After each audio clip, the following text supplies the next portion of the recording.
So ఇప్పుడు variable declaration గురించి కదా. So keep again same questions.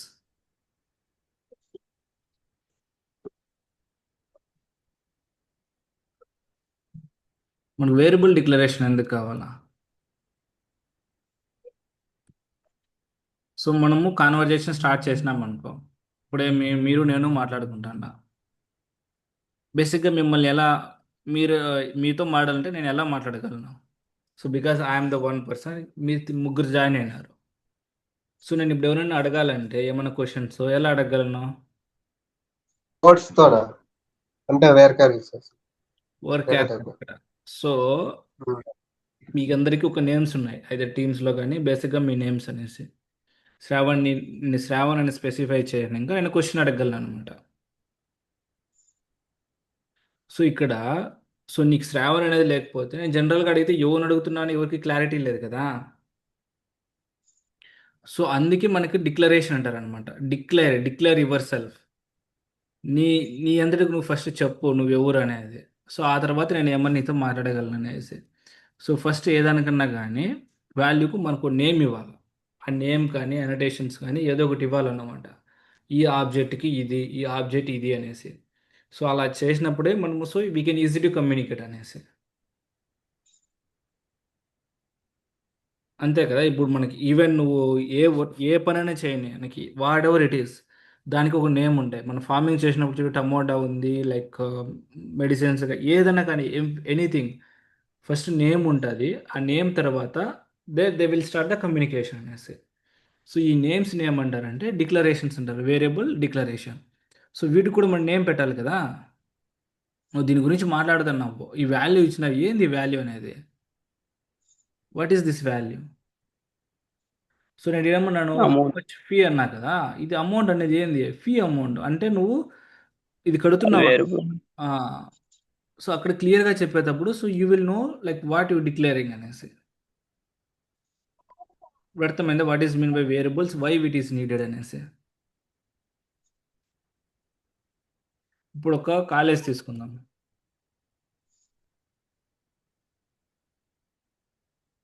కాలేజ్లో ఎన్ని వేరియబుల్స్ వస్తాయి చెప్పండి? ఏమేమి different different type of objects ఉంటాయి కాలేజ్లో? యాజ్ ఎ స్టూడెంట్ కావచ్చు, బేసిక్గా స్టూడెంట్ తీసుకుందాం అనుకోండి. సిఎస్సి. సిఎస్సి అనేది ఏంది అది? వేరియబుల్. ఓకే, నువ్వు చెప్పిన లెక్కలో let me take as a character అయితే string whatever it is. CSE అన్నావు. CSE EC. Triple E triple. E sorry ECE mechanical అనుకో. ఏంటి అసలు ఇది వేరియబుల్లా ఇది వాల్యూనా? వేరియబుల్. దీని వాల్యూ ఏమొస్తుంది అప్పుడు?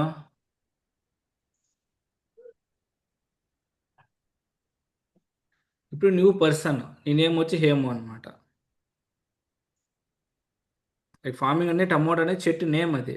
దాని యొక్క వాల్యూ ఏముంటుంది? ఆ చెట్టు ఆకులు, చెట్లు, కొమ్ములు ఇవన్నీ దానికి ఉన్న డిఫరెంట్ ప్రాపర్టీస్. సో ఇప్పుడు ఈ లెక్కలో నువ్వు కోర్స్ దీని ఏమన్నావు, ఇవి వేరియబుల్ అన్నావు, దీని వాల్యూస్ ఏమొస్తాయి? వేరియబుల్ అని వాల్యూ ఉండాలి కదా దానికి. Let me keep a course. నేను ఇంకో ఇంటి ఇస్తాను.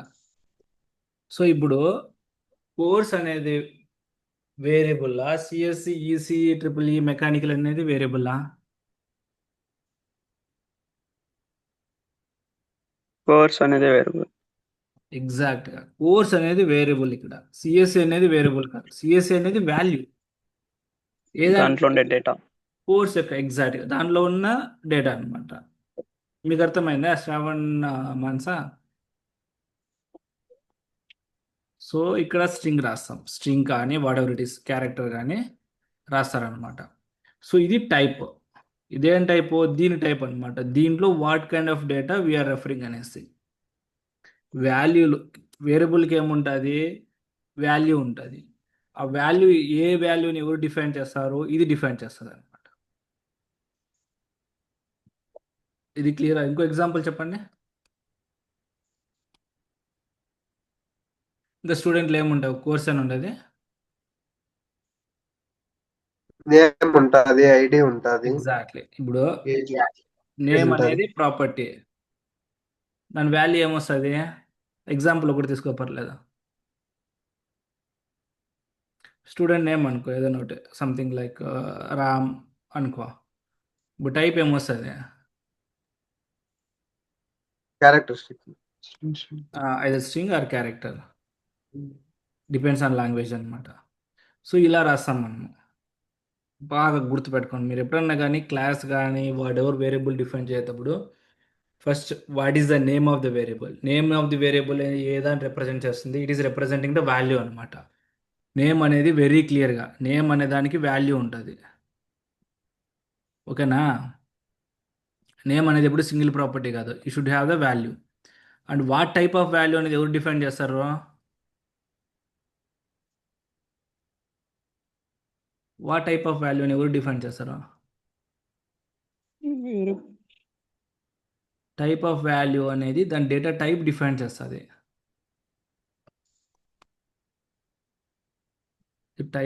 టైప్ ఆఫ్ వాల్యూ అంటే స్ట్రింగా, బూలియనా, నెంబరా అని ఎవరు డిఫైన్ చేస్తారా? దాని ముందర రాసే దాన్ని బట్టే కదా. ఇటు స్ట్రింగ్ రాసినా కాబట్టి ఇటు స్ట్రింగ్ వాల్యూస్ ఇచ్చావు. అదే ఫర్ ఎగ్జాంపుల్ ఇప్పుడు ఫీ అనుకో, కోర్స్ ఫీ ఎంత వస్తుంది ఇక్కడ? సంథింగ్ 1,00,000 రూపీస్ అనుకో. ఇప్పుడు ఈ వాల్యూ ఎవరు డిఫైన్ చేస్తారు? దాని ముందర ఏం రాస్తావు నువ్వు? డేటా టైప్ ఇంట్ ఫ్లోట్ రాస్తావు అనుకో. సో ఇప్పుడు ఈ ఫీ అనేది ఇంత ఉంది కాబట్టి దానికి ఫ్లోట్ రాసినాము. బేసిక్గా ఇట్స్ ఆపోజిట్ వే అనమాట. సో ఇప్పుడు ఫ్లోట్ నీకు ఇప్పుడు ఇంటీజర్ రాసి ఇక్కడ నువ్వు, మనం ఇందాక చూసాం కదా ఇంట్ రాసి ఇక్కడ నువ్వు ఇప్పుడు 1,50,050 రూపీస్ సంథింగ్ 1,00,000 రూపీస్ 50 పైసా అన్నావు అనుకో. అప్పుడు అవుట్పుట్ ఏమొస్తుంది దీనికి? 1,00,000. 1,00,000 వస్తుంది కదా. సో అప్పుడు ఎవరు డిఫైన్ చేస్తున్నారు ఈ వాల్యూని? ఎవరు చేంజ్ చేస్తున్నారు? ఈ టైప్ చేంజ్ చేస్తుంది అనమాట. సో ఎప్పుడు కానీ వాల్యూ టైప్ ఎవరు డిఫైన్ చేస్తారంటే డేటా టైప్ డిఫైన్ చేస్తుంది. అందుకని అది ఏమైంది, నువ్వు ఈవెన్ దో నువ్వు 1,50,000 పైసా ఇచ్చినా కూడా అది 1,00,000 అయిపోయింది. సో అదే ఫ్లోట్ ఇచ్చింటే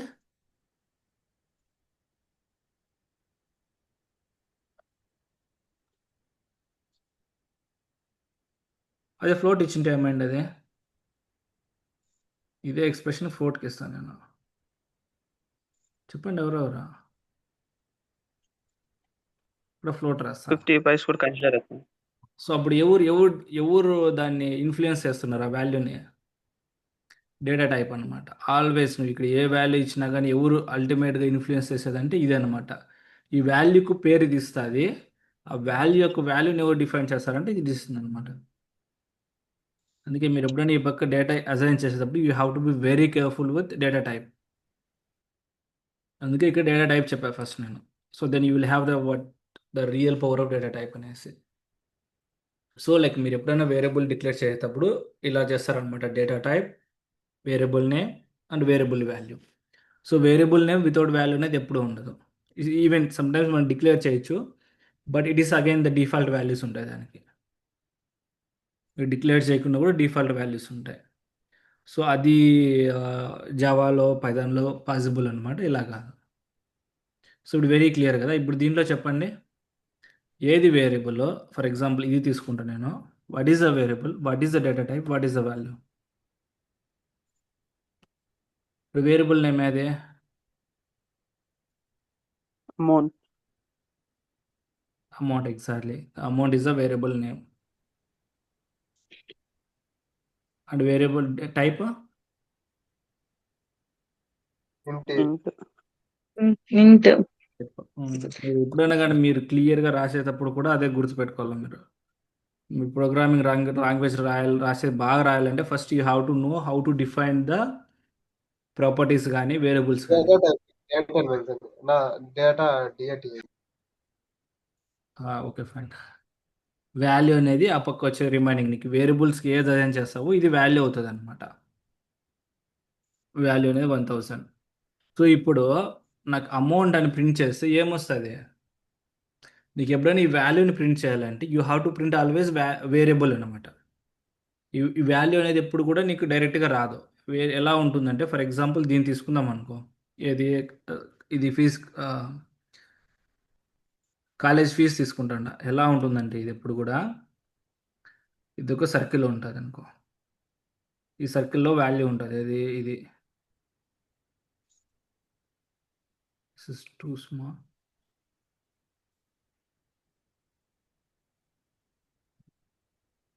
ఇలా ఉంటది ఇది ఎప్పుడు కూడా. వాల్యూ అనేది ఇలా ఉంటది.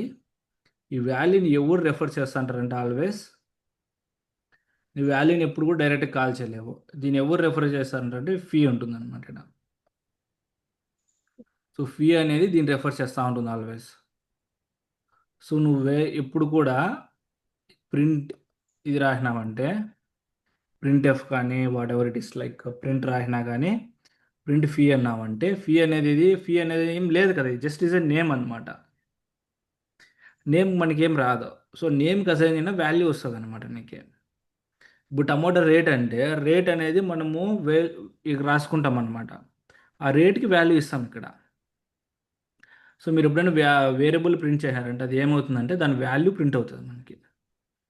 ఇది అర్థమైందా ఇది?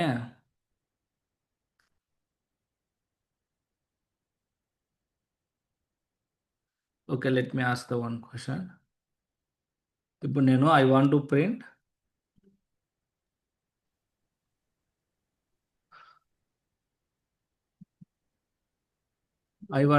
ఇది ఫీ అని చెప్పిన. ఫీ ఎంతుంది ఈడ? రూ. 1,50,000 ఉందనుకో. ఎలా ప్రింట్ చేయొచ్చు చెప్పండి కానీ?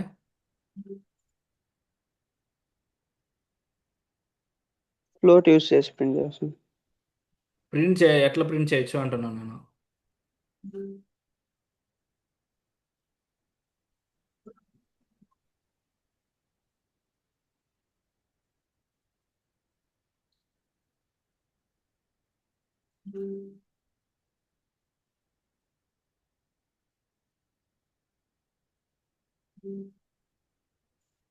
ఎట్లా ప్రింట్ చేస్తాం మనం దీన్ని?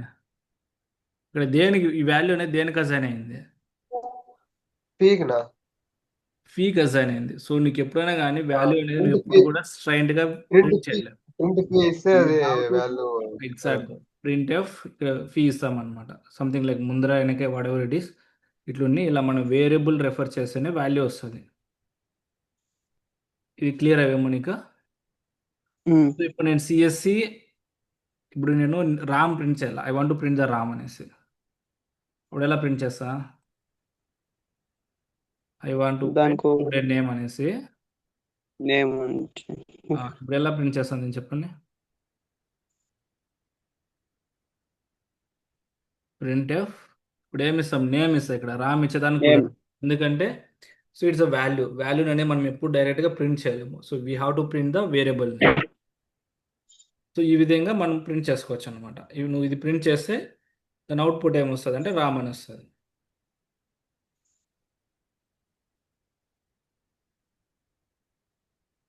ఇప్పుడు క్లియర్ కదా? How to declare a variables. What is mean by variable? Why it is required? How to declare it?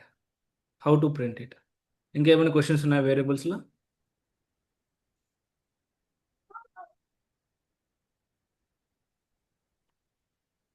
నీకు రేమో ఈ కాన్సెప్ట్ క్లియరా? క్లియర్ అండి. Hmm. Okay. Let me go to the another one.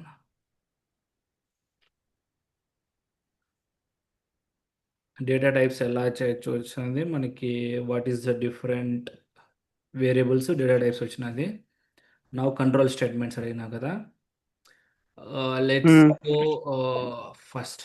Okay. Minimize it.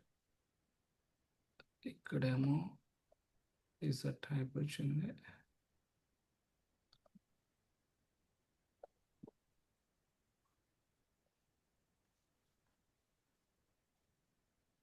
ఇక అది programming రాసేది వచ్చింది కదా, already చెప్పాను నేను నీకు. ఓకే. ఓకే. ఒక కంట్రోల్ స్టేట్మెంట్ గురించి మాట్లాడదాము. రేపు కావాలంటే రిమైనింగ్ మాట్లాడదాం. ఓకేనా? ఫస్ట్ మనము ఇప్పుడు ఇఫ్ ఎల్స్ గురించి మాట్లాడదాం. Let's go for control statements. ఈ పక్క రాస్తాను. So control okay if else control స్టేట్మెంట్లో బేసిక్గా ఏమేమి ఉంటాయంటే ఒక హై లెవెల్లో చెప్తాను నేను. ఇఫ్ ఎల్స్ ఉంటాయి. ఫస్ట్ వచ్చి ఇఫ్ ఎల్స్, ఆ తర్వాత వచ్చి ఫర్ లూపు,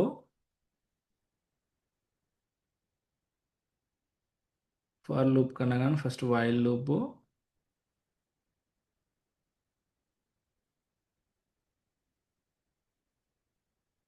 ఆ తర్వాత వచ్చి స్విచ్,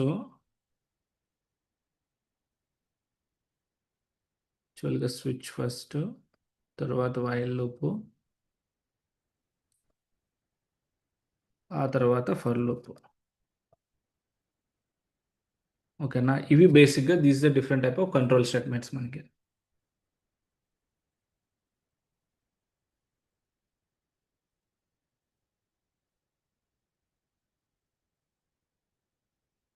ఇది different type of control statements ఉంటాయి. ఫస్ట్ ఇఫ్ ఎల్స్ అంటే ఎవరికైనా ఏమైనా ఐడియా ఉందా?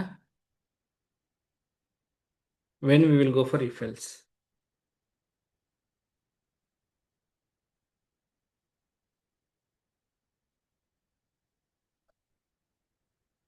బేసిక్గా ఇఫ్ ఎల్స్లో ఎప్పుడు వాడతామంటే ఇది అవునా కాదా అనే కండిషన్స్లోనే వాడతాం అనమాట. సో ఇప్పుడు ఏమైనా స్టేట్మెంట్లో ఇందాక ఇక్కడ చెప్పాం కదా,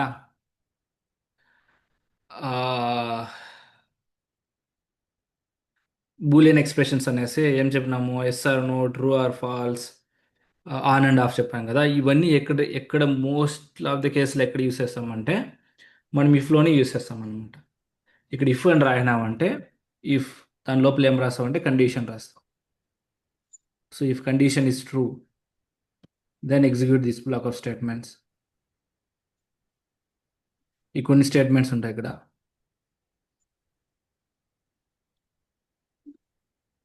మళ్ళీ సేమ్ రెస్ట్ ఆఫ్ స్టేట్మెంట్స్ ఉంటుంది. సో ఇది అన్నమాట. ఫస్ట్ ఎల్స్, అది కాకపోతే అనేసి, ఫస్ట్ ఇది, ఇది కాకపోతే ఇది ఎగ్జిక్యూట్ కా, వెరీ క్లియర్. అది చెయ్యి, అది వర్క్ కాలేదంటే ఇంకోటి చెయ్యి. మనం మోస్ట్ ఆఫ్ ద కేసులో ట్రై చేస్తాం తెలిసేది. ఓ బెస్ట్ ఎగ్జాంపుల్ చెప్పండి, మీకు ఏమని తెలిసిండేది? ఫస్ట్ ఒకటి ట్రై చేస్తాము, అది కాలేదనుకో ఇంకోటి ట్రై చేస్తాము. అంతే కదా, ఇందాక నేను ఒకటి చేశాను ఫ్లోలో. అది నెంబర్ 10 ఇస్ గ్రేటర్ దెన్ 9 అట్లా ఆ కండిషన్స్ యూస్ చేయొచ్చు. ఎగ్జాక్ట్గా ఎన్ని కండిషన్స్ అనేది what ever it is. Condition గురించి మళ్ళీ మాట్లాడదాం మనం. ఈ ఫెయిల్స్ ఎప్పుడు రాస్తామంటే ఫస్ట్ ఇది ట్రై చేయి, ఇది వర్క్ కాకపోతే ఇది ట్రై చేయి అని చెప్తాం మనం. So there is the alternative way అనమాట. అది కాకపోతే ఇది. మనం చూస్తాం కదా మామూలుగా మోస్ట్ ఆఫ్ ద టైమ్స్లో మనం డెసిషన్ తీసుకుంటాము, మార్నింగ్ చేద్దాము, మార్నింగ్ కాకపోతే నైట్ చేద్దాము అనేసి, నైట్ లేకపోతే ఆఫ్టర్నూన్. ఇంకో ఏదైనా ఒక ఎగ్జాంపుల్ చెప్పండి, జస్ట్ ఫర్ యువర్ అండర్స్టాండింగ్, ఏం యూస్ వచ్చి ఫీల్డ్స్లో అనేసి.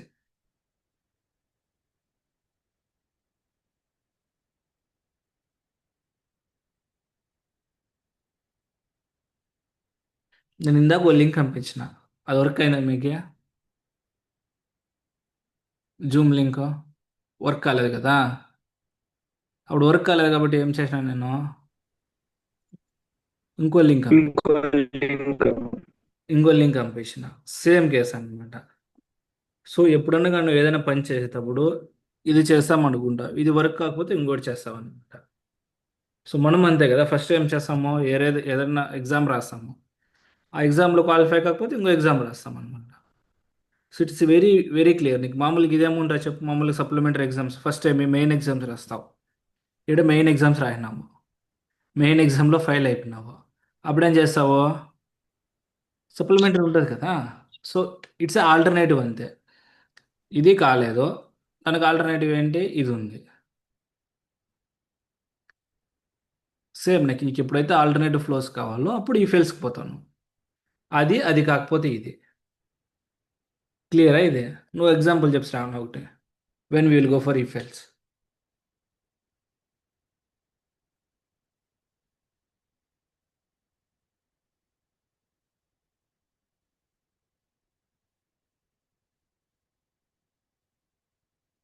ఓకేలే. ఆ, ఇది క్లియర్ కదా ఇఫిల్స్ అనేది. ఈ ఇఫిల్స్లో అనేది ఫస్ట్ ఇది, ఇది కాకపోతే నెక్స్ట్ అనేసి వెరీ క్లియర్. నేను ఒకటి చెప్తా, ఇది యూనివర్సల్ క్వశ్చన్.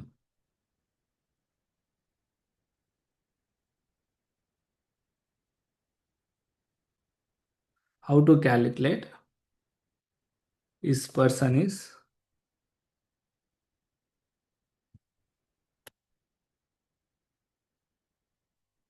మేజర్ ఆర్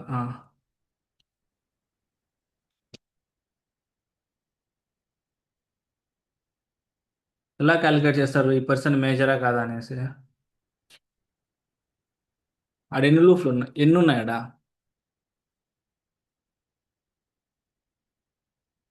అవునా కాదని ఉంటుంది కదా, అయితే మేజర్ అవుతాడు, లేకపోతే ఇంకేముంటుంది? మైనర్. సింపుల్ కదా. అలాగ ఆల్టర్నేటివ్ ఉంటాయి. ఇంకేం చెప్పొచ్చు, ఈజ్ ఎంప్లాయీ ఆర్ నాట్, అయితే ఎంప్లాయ్ అవుతాడు లేకపోతే అన్ఎంప్లాయ్ అవుతాడు. దాని గురించి ఇంకోటి ఏమైనా ఉందా? సో ఇలాంటి మోస్ట్ ఆఫ్ ద కేసులో మనం ఏం చేస్తామంటే ఇఫ్ ఎల్స్ వాడతాం అనమాట. సో ఈ ఇఫ్ కండిషన్లో మోస్ట్ ఆఫ్ ద టైమ్స్లో ఇవే వస్తాయి అనమాట. ఇఫ్ కాదు ఏదైనా కండిషన్ అనుకో, లెట్స్ టేక్ కింద కండిషన్ రాయినాను కదా,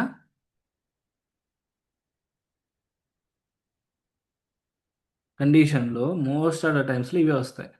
ఇది వెరీ క్లియర్, బాగా గుర్తుపెట్టుకోండి.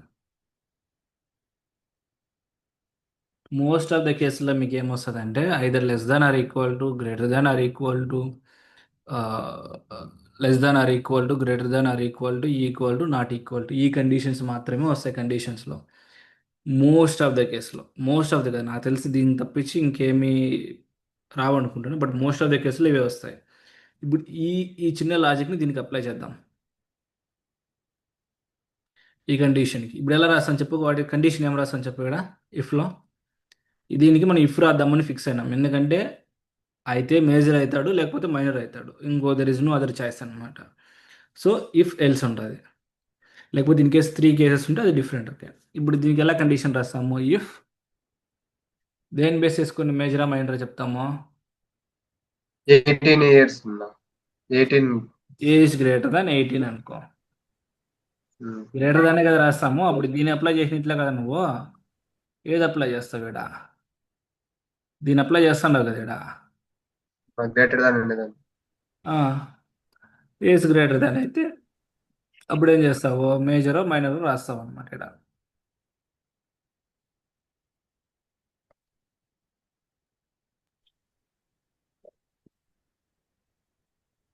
ప్రింట్ఎఫ్లో మేజర్ రాస్తావు, లేదనుకో వెరీ క్లియర్, లేదంటే ఏం రాస్తాము, ఎల్స్ ఎల్స్ రాస్తావు.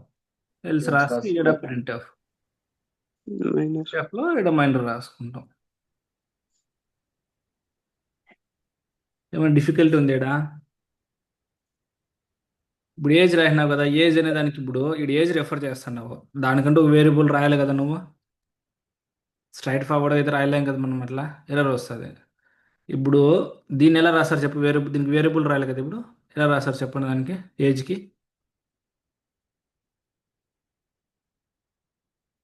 ఏజ్ రాయన దాని టైప్ ఏం వస్తుంది? ఇంట్ ఎగ్జాక్ట్గా ఇంటరా? దానికి వాల్యూ ఏదో ఒకటి ఇవ్వాలి కదా. ఓకే, ఇప్పుడు 13 40 ఇస్తాం. 40 ఇచ్చిన, ఇప్పుడు అదేగా చెప్పింది, is person is major or minor. నేను ఇక్కడ ఏజ్ డిఫైన్ చేయాల, బట్ ఏజ్ ఖచ్చితంగా ఇవ్వాలన్నమాట, లేకపోతే నీకు ఆ పర్సన్ యొక్క ఏజ్ తెలియదు కదా.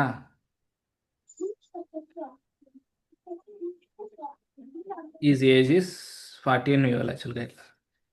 సో మనకి ఏజ్ 40 ఇచ్చినాడు, మనం ఏం చెక్ చేస్తున్నాము, if age is greater than equal to పెట్టాలి, ఎందుకంటే 18 ఏళ్ళు అయినా కానీ మేజరే కదా. Greater than or equal to 18 then major or minor. ఇది చెక్ చేద్దాం ఇక్కడ వర్క్ అవుతుంది కదా అనేసి. ఫస్ట్ ఏం రాయినాము, ఇంట్ ఏజ్ రాయినాము, ఎందుకంటే వేరియబుల్ అనేది ఖచ్చితంగా ఉండాలి కాబట్టి. 40 ఇఫ్, చెప్పండి age greater than or equal to 18. 18 then print దాంట్లో printf equals to major.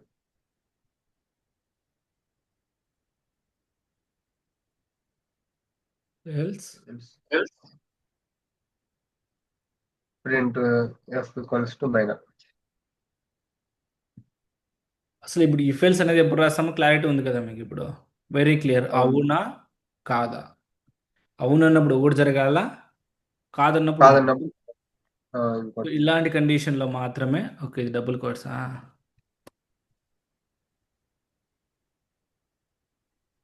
ఇలాంటి కండిషన్లో మాత్రమే మనం ఇఫ్ రాస్తాం. మీరు మీరు ఎప్పుడైనా క్వశ్చనింగ్ చేసేటప్పుడు మీరు క్లియర్గా అర్థం చేసుకోవాలా.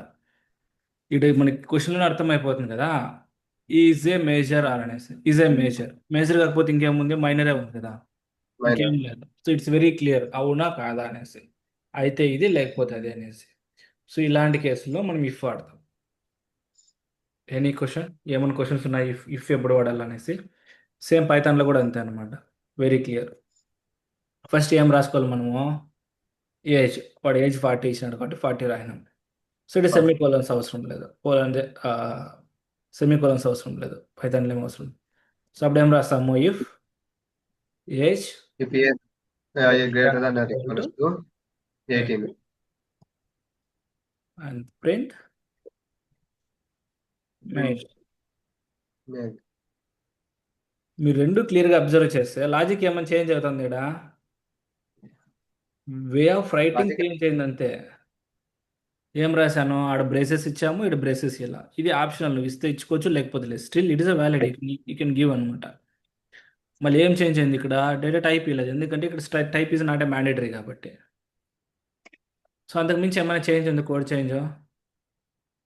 సో నువ్వు ఏ లేదు. లాంగ్వేజ్ రాసినా కానీ, what I'm trying to say, a language use చేసినా కానీ the core logic never change, like a conditional statements. నువ్వు పైథాన్ అని రాయి, సి అని రాయి. So we're writing in C, so same piece of code we're writing in Python, same piece of code. Number of lines కొంచెం change కావచ్చు, కొంచెం ఇది upgrade అయింది కాబట్టి అప్గ్రేడ్ వర్షన్లో కొన్ని కొన్ని నాన్ మ్యాండేటరీ తీసేస్తారు అనమాట. సో ఇప్పుడు పైథాన్లో ఇఫ్ ఎల్స్ రాయాలి, ఎలా రాయాలో క్లారిటీ ఉందా? ఓకే, ఈరోజు ఇక్కడితో స్టాప్ చేస్తాను నేను. Maybe tomorrow we can continue remaining అనమాట. స్విచ్ ఎలా రాస్తాము, వైల్ ఎలా రాస్తాము, ఫర్ లూప్ ఎలా రాస్తాము అనేసి. నువ్వేమో టుమారో ఉండవా లేకపోతే వెళ్ళిపోతున్నావా?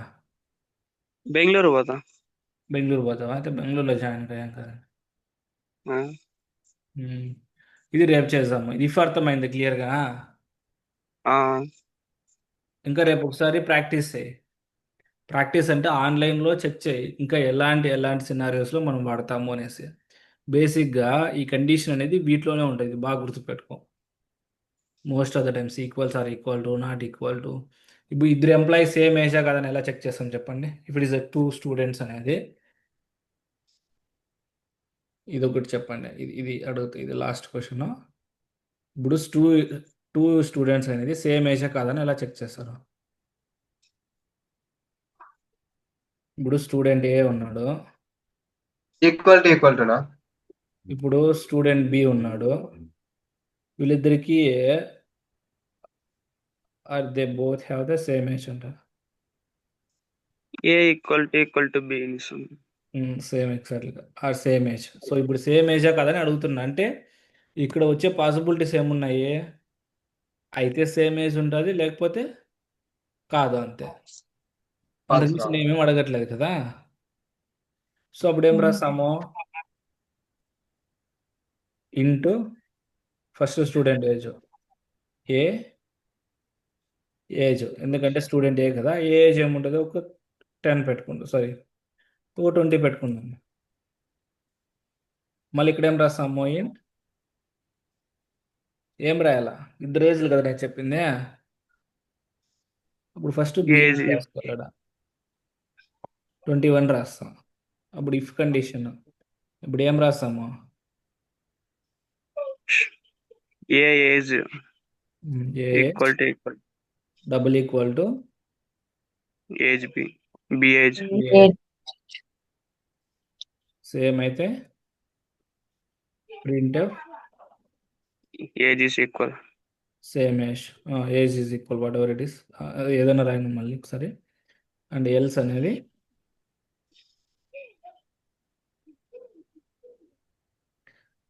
అనేది ప్రింట్ Not. నాట్ ఇమేజ్ అనేసి వస్తుంది అనమాట. ఇంకో కండిషన్ ఉంది దీంట్లో, అది చెప్పేసి క్లోజ్ చేస్తాను. ఓకేనా, ఇలాంటి ఒకటి వస్తుంది. సో ఇప్పుడు సమ్ కేసెస్లో ఏమవుతుందంటే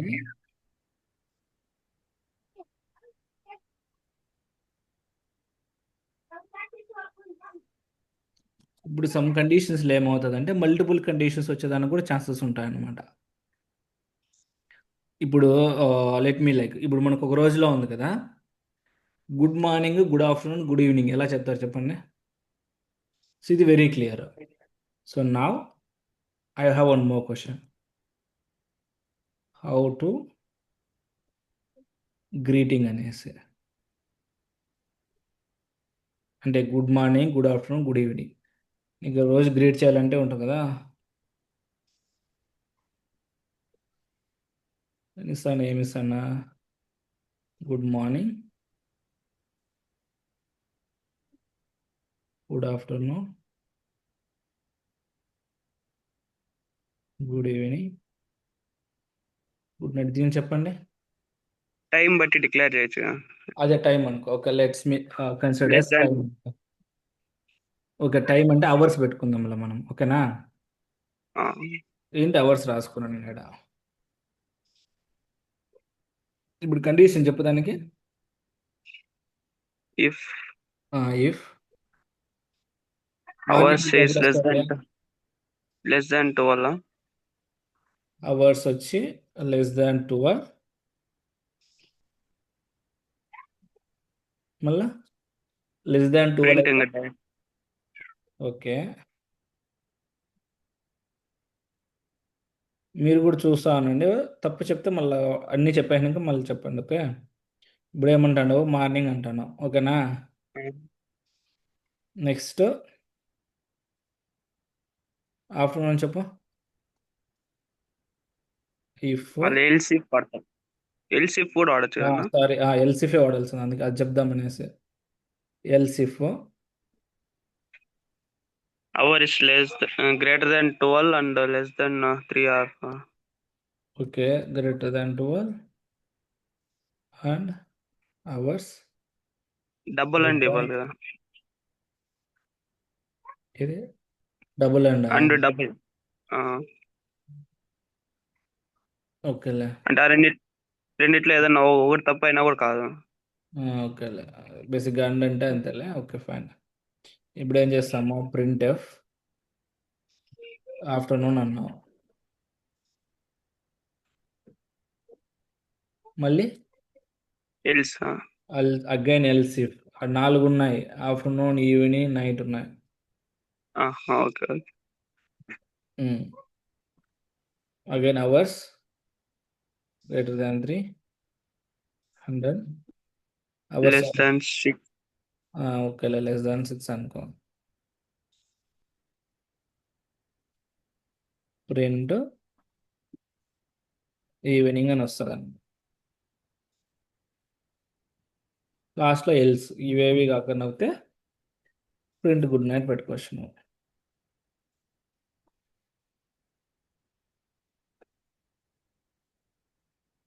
నైస్టా. ఇప్పుడు 10 గంటలు అంటే 10 గంటలు అనేది 12 లోపల వస్తుంది కాబట్టి మార్నింగే పెట్టచ్చు. సో ఇప్పుడు ఒకవేళ బట్టి నేను ఇది 3 రాయకూడదు, ఇక్కడ లెస్ దాన్ 3 PM అంటే it's 12 + 3. Okay, so you have to declare 15. Okay, so ఇక్కడ ఏమవుతుంది అప్పుడు 15, 18. ఇలా రాసేటప్పుడు క్లియర్గా ఉండాలి నీకు. ఇక్కడ 3 పెట్టినావంటే అగైన్ ఇట్స్ ఫాల్ అండర్, ఇక్కడికి వస్తుంది కదా. సో 18 కంటే గ్రేటర్ దాన్ ఉంటే సరిపోతుంది. సో దీంట్లో ఏమన్నా మిస్టేక్ ఉందా శ్రావణ్? ఏం లేదు. సో ఇలా ఫిక్స్డ్ నెంబర్ ఆఫ్ ఉన్నాయనుకోండి లోపల, mostly you can go head with the if else అనమాట. సో ఇక్కడ 2 ఉన్నాయి కాబట్టి 2 పోయినాము, ఇక్కడ 2 ఉన్నాయి, ఇక్కడ 4 స్టేట్మెంట్స్ ఉన్నాయి కాబట్టి ఇఫ్ ఎల్స్. బట్ స్టిల్ నువ్వు ఏం యూస్ చేసినావు చూడు, ఇక్కడ ఇదే 1. ఇక్కడ కూడా నువ్వు ఇక్కడ ఆల్రెడీ లెస్ దాన్ వాడినా కాబట్టి it should be greater than or equal to వాడాలి. లేదంటే 12 ఆ, ఎప్పటికీ కన్సిడర్ కాదు. కింద కూడా 15 15 ఈక్వల్ టు పెట్టుకోవాలి. So you have to be very careful ఆ లాజిక్స్ రాసేటప్పుడు. సో ఎలా క్యాలిక్యులేట్ చేసుకుంటామంటే ఎవ్రీ అవర్ క్యాలిక్యులేట్ చేయాలి. ఓకే లెస్ దాన్ 12 అన్నా ఇక్కడికి అంతా వస్తుంది. Next 12 hours. 12 అవర్స్ అంటే ఇది ఫాల్స్ అవుతుంది. So 12 is less than 12 false అవుతుంది. అప్పుడు ఇక్కడికి వస్తుంది 12 greater than or equal to 12 true. Fine. అలా నువ్వు చెక్ చేసుకో నువ్వు రాసిన లాజిక్ని. సో 12 నుంచి 15 వరకు ఓకే ఫైన్ ఎవ్రీథింగ్ ఇడిపోతుంది. నవ్ 15 అనమాట. So I'm calculate from the 15 అంటే ఇది ఫాల్స్ అవుతుంది, ఇది ఫాల్స్ అవుతుంది, ఇది ట్రూ అవుతుంది. Okay good evening. So next 15కి 16కి ఏం సమస్య లేదు. అగైన్ 18 రాసినాను నువ్వు ఇక్కడ. సో 18 లెక్కేస్తాను. 18 ఫాల్స్ ఇది ఫాల్స్. సో ఇడిగిపోతుంది అనమాట. 6 తర్వాత గుడ్ నైట్ అనేసి. సో ఇలాగ నువ్వు రాసిన లాజిక్ని నీ ఇచ్చిన పారామీటర్స్తోనే ఎవాల్యుయేట్ చేసుకోవాలి, కరెక్ట్గా వర్క్ అవుతున్నాయా లేదా అనేసి. సో అప్పుడు నువ్వు కన్ఫర్మ్ చేసుకోవచ్చు. ఓకేనా? సో ఇది ప్రాక్టీస్ చేసుకోండి మీరు ఈ రోజుకి. సో రేపు వీటి నుంచి వీటి కనెక్షన్ వస్తుంది. స్విచ్ ఎందుకు రాస్తామో, వైల్ ఎందుకు రాసినాము, స్విచ్ తర్వాత వైల్ ఎందుకు వచ్చింది, వైల్ తర్వాత ఫర్ ఎందుకు వచ్చింది అనేసి. ఈరోజు క్లియర్ అర్థమైంది? ఈరోజు ఉందా? ఏమో నీకు కంట్రోల్ స్టేట్మెంట్స్ క్లియర్ కదా? ఇంకా ఫర్ లూప్ అవి ఉన్నాయి, ఇవేం అర్థం ఇది ఓకే. ఇది ఓకే. ఫర్ లూప్ రేపు చూద్దాం అది ఏమనేసి. ఓకే. ఇది ఓకే. అయితే రేపు సేమ్ టైం ఒకసారి నేను మెసేజ్ చేస్తాను, అప్పుడు కనెక్ట్ అయ్యింది. ఓకే అయితే ఈరోజుకి స్టాప్ చేస్తాను నేను, ఇంకా రేపు డిస్కస్ చేస్తాను.